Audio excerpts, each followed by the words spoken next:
ವಿಜಯಪುರದ ಸ್ಪೆಷಲ್ ಚುರುಮುರಿ ಸೂಸ್ಲ. ಇದನ್ನು ಚುರುಮುರಿಯನ್ನು ನೀರಾಗಿ ಬೇಯಿಸ್ಕೋಬೇಕು ಮೊದಲ. ಆಮೇಲೆ ಉಳ್ಳಾಗಡ್ಡಿ, ಹಸಿಮೆಣಸಿನ್ಕಾಯಿ, ಕೊತ್ತಂಬರಿ, ಕರಿಬೇವು ಎಲ್ಲವನ್ನು ಮೊದಲೇ ಎಲ್ಲ ಹೆಚ್ಚಿಟ್ಕೋಬೇಕು. ಮತ್ತು ಚುರುಮುರಿ ತೋಯಿಸಿದ್ದಕ್ಕೆ ಒಂದಿಷ್ಟು ಪುಟಾಣಿ ಪುಡಿ, ಉಪ್ಪು, ನಿಂಬೆಹಣ್ಣು ರಸ, ಸ್ವಲ್ಪ ಸಕ್ಕರೆ ಹಾಕ್ಕೊಳ್ಬೇಕು.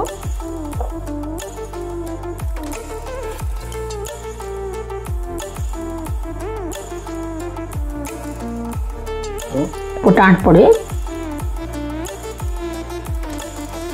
ಉಪ್ಪು ನಮಗೆ ಎಷ್ಟು ರುಚಿಗೆ ಬೇಕೋ ಅಷ್ಟು ಹಾಕೋದು.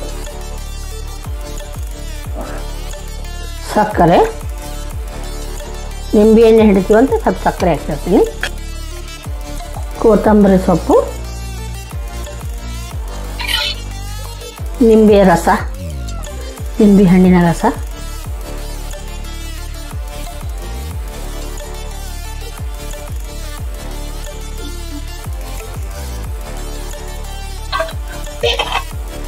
ಇದನ್ನೆಲ್ಲಾನು ಕೂಡಿ ಕಲಿಸ್ಕೋಬೇಕು. ಹೀಗೆ ಥರ ಅಂದರೆ ಒಗ್ಗರಣೆ ಮಾಡಿ ಉಳ್ಳಾಗಡ್ಡಿ ಎಲ್ಲ ಹಾಕಿ ತಾಳಿಸಿ, ಹಸಿಮೆಣಸಿನ್ಕಾಯಿ ಎಲ್ಲ ಹಾಕಿ ತಾಳಿಸಿ ಇದನ್ನು ಹಾಕಿ ಒಂದು 5-10 ನಿಮಿಷ ತಿರುಗಿ ಬಿಡಬೇಕು. ವಿಜಯಪುರದ ಸ್ಪೆಷಲ್ ಚುರುಮುರಿ ಸೂಸ್ಲ ರೆಡಿ.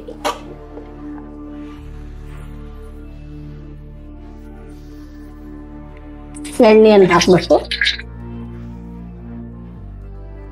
ಸಾಸಿವೆ, ಜೀರಿಗೆ, ಉದ್ದಿನಬೇಳೆ, ಕರಿಬೇವು ಹಾಕಬೇಕು.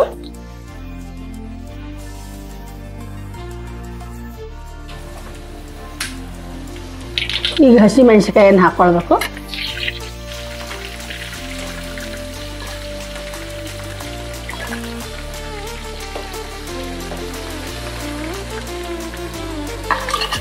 ಈಗ ಅರಿಶಿನ ಪುಡಿಯನ್ನು ಹಾಕೋಬೇಕು.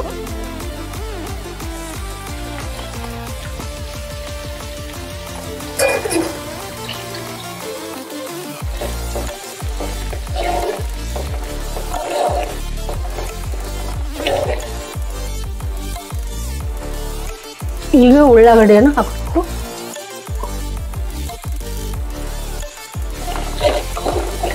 ಇದು ಚೆನ್ನಾಗಿ ಸ್ವಲ್ಪ ಹೊತ್ತು ತಾಳಿಸ್ಕೋಬೇಕು. ಉಳ್ಳಾಗಡ್ಡಿ ಕೆಂಪಾಗುತ್ತಾನ ಒಂದು ಸ್ವಲ್ಪ.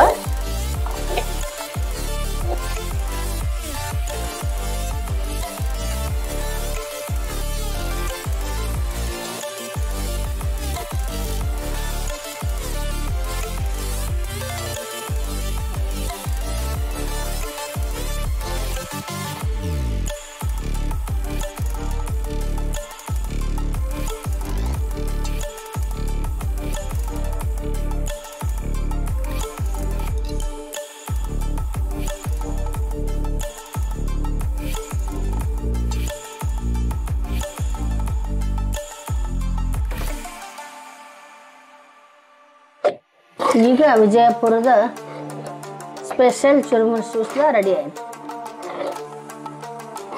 ಒಂದು 10 ನಿಮಿಷ ತಿರುಗಿಬಿಟ್ರೆ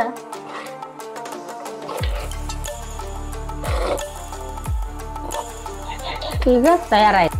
ಚುರುಮುರಿ ಸೂಸ್ಲ ತಯಾರಾಯಿತು. ಇನ್ನು